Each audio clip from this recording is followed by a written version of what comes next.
Hello and welcome to another Guardians of Wilt-Shire video.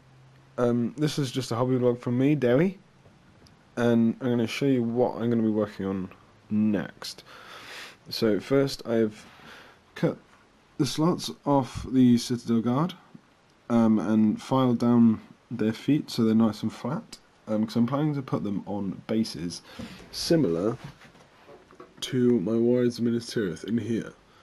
And if you're wondering, that is my miniature cabinet, which is right behind me in my room.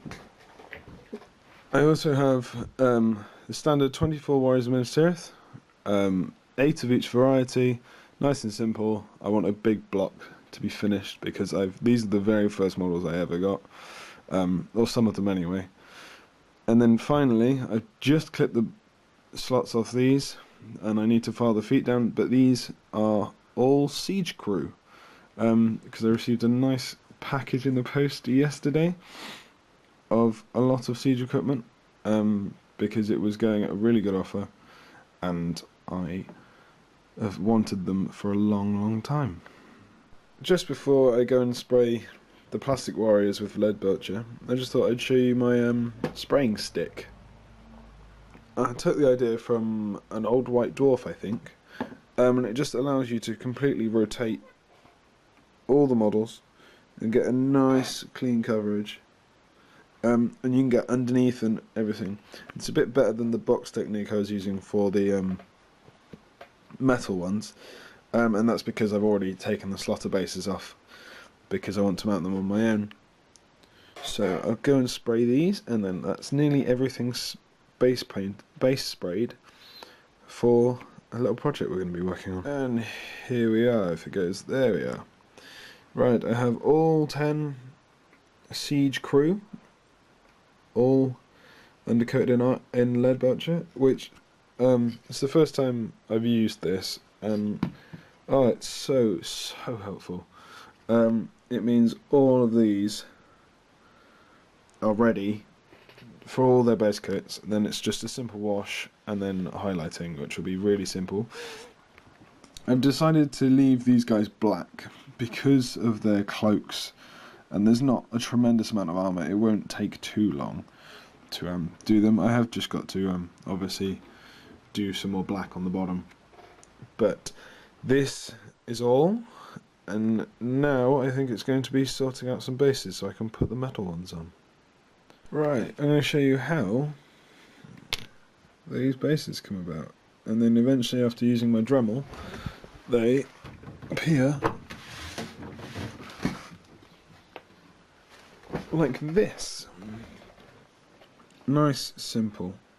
Firstly, I've got some of these irregular movement trays from Sally Forth, and a lot of wooden bases, because that's the aim of putting my whole collection on wooden bases, so all of them match and I can do fancy little scenic bases like this.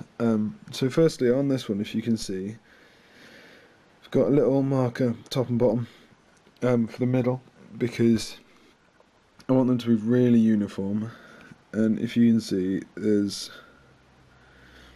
7 rows, so I want the middle one to be bang in the middle, and then I can work off that, and it's literally as simple as popping a base in, using a ruler and drawing a straight line. So I've got currently another 22 of these to do. So 2, 4, 6, 8, 10, 12, another 10 left, because I've got enough bases for the rest.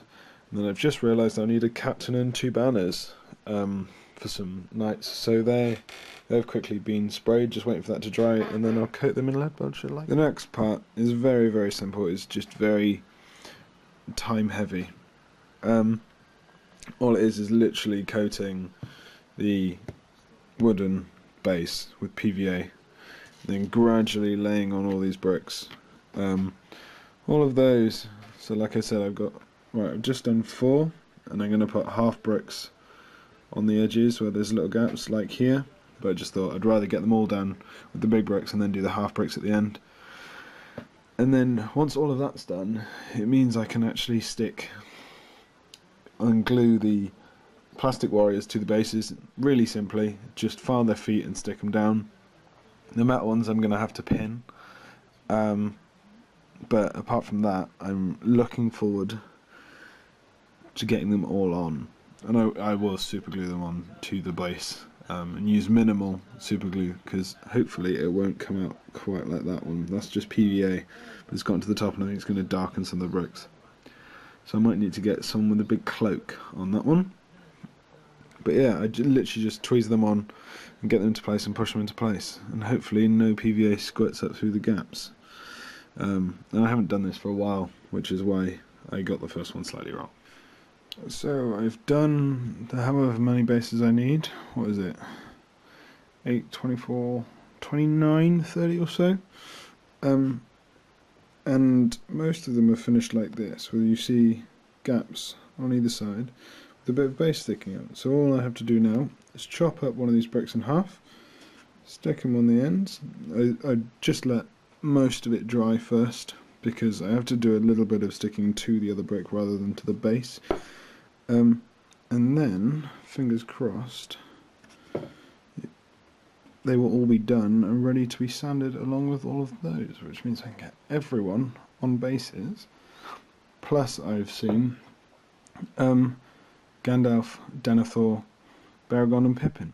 The next thing is to literally just use my Dremel to get everything nice and circular, and that's for all of them. And so as you can see, I've just cut all the bases and all the slots off the plastic warriors. They are all ready to be stuck onto the stonework bases. I filed all their feet as well, and they pretty much all stand up by themselves.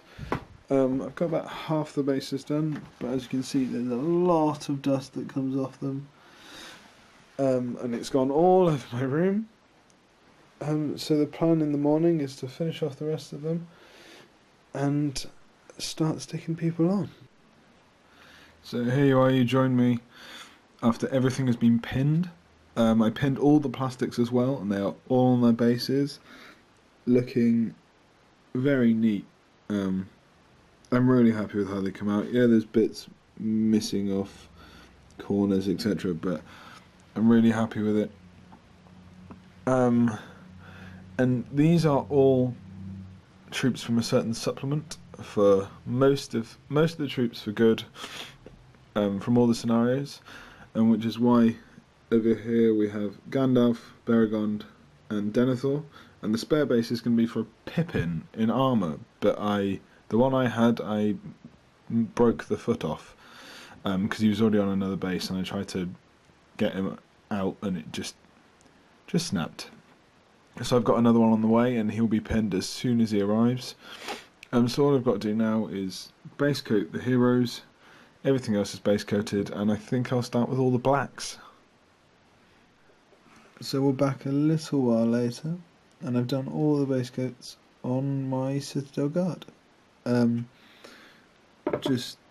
They were sprayed black, as you've seen, and then it was just Abaddon black, lead Wilt-Shire, Retributor armour, which is the first time I've used it, and it's very, very nice.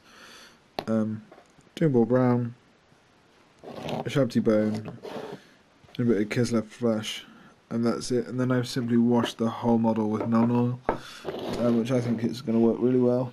I wouldn't normally do it for skin, but I thought as their faces were in the helmets, it would give a nice dark appearance that the helmets are really solid, and really making them feel as if there's a lot of shadow cast over the face. So they're all halfway done, and they shouldn't take too much longer to highlight up and finish up, and then I'll varnish them and they'll all be finished. So yeah, that's the end of my week's hobbying. If you like our videos and the production that we're going to try and do, comment, like, share and subscribe, and we'll see you with my next hobby vlog.